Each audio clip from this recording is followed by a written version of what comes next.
January 5th of last year, the day before the attack on the Capitol, there was a meeting in a random D.C. parking garage between the leaders of two of the most radical right-wing extremist groups in America, the Proud Boys and the Oath Keepers. We've known about this meeting for a little while now. No one involved has been particularly forthcoming about the purpose of that clandestine meetup. But now we know that the FBI is trying to figure it out. Reuters exclusively reporting today that federal investigators are now looking into that meeting between the two extremist groups, which took place 24 hours before members of both groups orchestrated a coordinated attack to try and overthrow the results of the election. Now, to stop something like January 6th from ever happening again, part of the complicated, granular work that has to be done is to really understand how these kinds of extremist groups operate. Because until that shoe leather work is done, it's just kind of like pulling up weeds. More and more threats from more extremist groups will keep popping up. You have to dig deeper. You have to pull the whole system up by the root. And in tandem with this new line of inquiry by the FBI, it seems like there's another team of investigators that are doing just that. Reporter Ben Collins here at NBC News is something of an extremist expert. He operates in and among those weeds, and he's out with fresh reporting about how investigators from the January 6th investigation in Congress are trying to piece together the origin stories of these two extremist groups in the hopes that it'll shed light on the Capitol riot. Quote, the committee's investigators are zeroing in on events attended by members of the Proud Boys and Oath Keepers in 2020.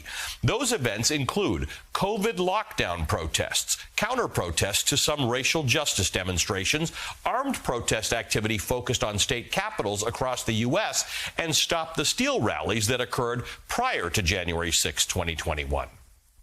The investigators assigned to the domestic extremism inquiry are split into two teams. The red team is concentrating on the events that took place on January 6th. And then there's a whole separate team, the purple team, looking into how these anti-democracy factions formed in the months before January 6th and how they've evolved in the year since. And the goal behind this is pretty straightforward. Quote, the goal, according to several of the investigators who spoke with NBC News, is to determine whether these earlier events were proving grounds, opportunities to network, or places to encourage one another to cross red lines into future violence. Joining us now is NBC senior reporter Ben Collins, who covers disinformation and extremism. He broke this new reporting today.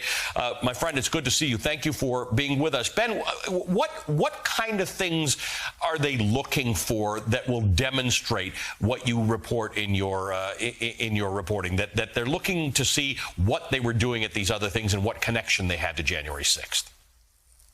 Yeah, they're looking for hard and fast connections between groups like the Oath Keepers and the Proud Boys and QAnon conspiracy theorists that happened over the last year before the January 6th riot. That includes things like those state Capitol protests in Oregon and in Michigan that kind of presaged what happened on January 6th. If you remember the one from Michigan that ended in the idea that they were going to take the governor. It was a similarly violently rhetorical protest. So they're looking for hard and fast connections there, but they're also looking for ideological similarities between some of these groups. So the Proud Boys and QAnon people, they don't necessarily have a lot in common. A lot of Proud Boys look down on QAnon people. They view them as silly. And it's still kind of unclear how they came to the same conclusion that January 6th, they all had to storm the Capitol and they all had to fight back for President Trump. Some of these people have been charged in the litany of charges that a lot of the demonstrators face. Some of them have been charged very specifically with conspiracy, but not a lot of them are cooperating. Is there some idea that they can get people like you would in the mob, get people who are lower down, who don't have the resources or the gumption to hold out, to start telling authorities what's behind some of these organizations? Yeah, of course. And some are cooperating, by the way. Stuart Rhodes, who is, a member of the Oath Keepers, last week dialed into a video conference. He was indicted by the feds, but he still dialed into a video conference for the January 6th committee, and he didn't completely take the fifth. He did answer some questions. And, there's a lot of trees to shake here. You're going to see a lot of that over time. And they also have both the feds and the January 6th committee. They have more hard and fast data that has nothing to do with people's testimonies, that has to do with where people were on that day and the days before, social media posts, things like that. So they are going to get to the bottom of this. It seems like it's just going to take a while. You write, this was actually published in Lawfare, but it talks about the fact that the Proud Boys' role on January 6th was more furtive than the Oath Keepers, but also more violent and momentous. Just one among the 21 accused Oath Keepers have been charged with assaulting a police officer, for instance, where many of the Proud Boys have been. What's their connection, the Proud Boys and the Oath Keepers? Sure. They're kind of two disparate ideas. The Oath Keepers were created shortly after Barack Obama took office. The idea that you have to keep an oath to defend the rule of law in the United States.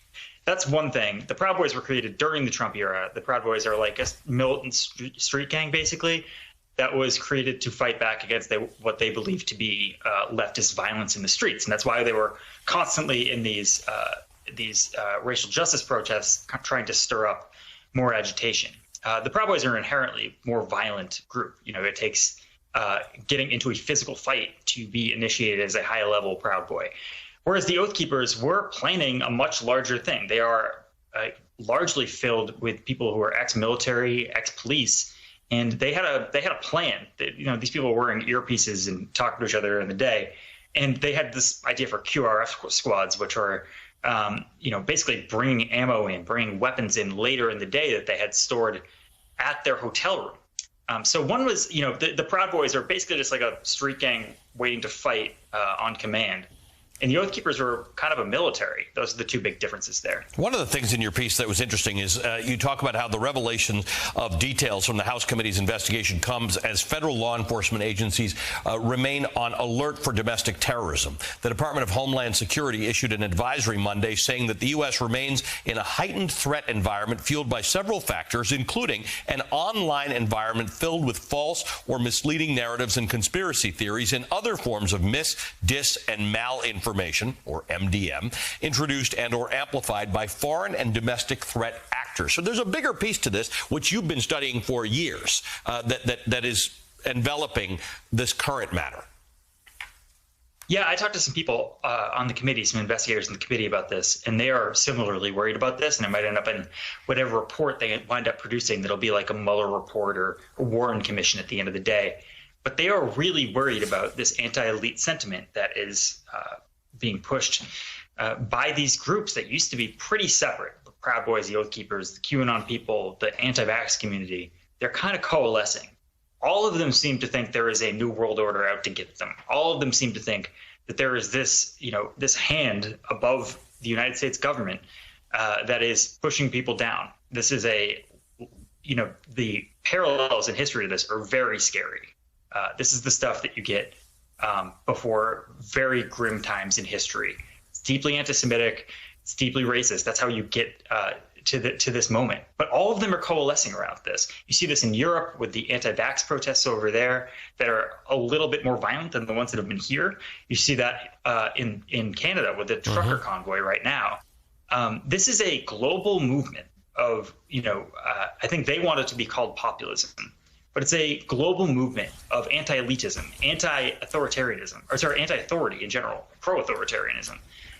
It's basically anarchy, and that's what they are rooting for, so they can reinstitute a system, a revanchist system that works better for them. And it is not easily discounted because of the way it's spreading around the world. You can't now just sort of shove it into a corner and ignore it. So I appreciate the reporting that you're doing on this. Ben Collins is a senior reporter for NBC News. We always appreciate your time, my friend.